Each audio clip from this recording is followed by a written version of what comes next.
Hi everyone! For those who haven't met me yet, my name is Abby, and I am so happy to be here reading another story for Storytellers Club. Now, the book I've picked out today is called Don't You Feel Well, Sam? And this book is so cute and so sweet, and I just always love coming back to it because it just brings me a lot of joy. Now, it takes place during the winter and also takes place when Sam is feeling a little under the weather. So I think this is a perfect time to read it, especially during the pandemic and everything else. So let's just dive right in. Don't you feel well, Sam?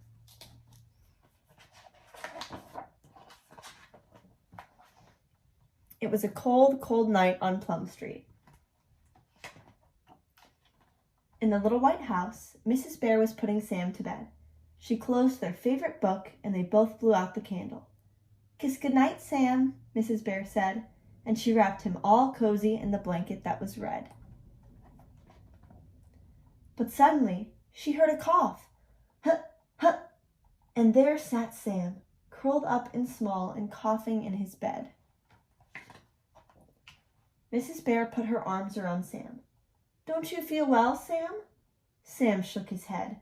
"Huh, huh." Poor Sam. Mrs. Bear hugged him harder and kissed his warm cheek. "You have a cough," she said, and she dashed down the stairs and up again with syrup. "Open wide, Sam," Mrs. Bear said. Sam shook his head. "Tastes bad," he said. "Yes," said his mama. "You need to be brave." Sam put the blanket on his head. "I don't have a cough." "Hit, hit." We know Sam has a cough. "Try again, Sam," said his mama. Sam shook the blanket off his head. He opened up, then closed his mouth tight. The spoon was too big. "Too big," said Sam. "Hit, hit." "You can do it," Mrs. Bear said. "I know you can, Sam." Sam opened up, then closed his mouth tight. Too much syrup on too big a spoon. "Too much," said Sam. "Hut, hut."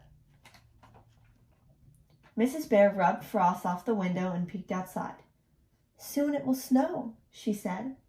"Open wide, Sam, and afterward we'll go downstairs and wait for snow." Snow! Sam opened wide, then very wide. He sputtered and snorted and made a big face, and the syrup went down. "Brave Sam," he said. Mrs. Bear and Sam held hands on the stairs. Sam wore his robe that was blue, and his slippers were too.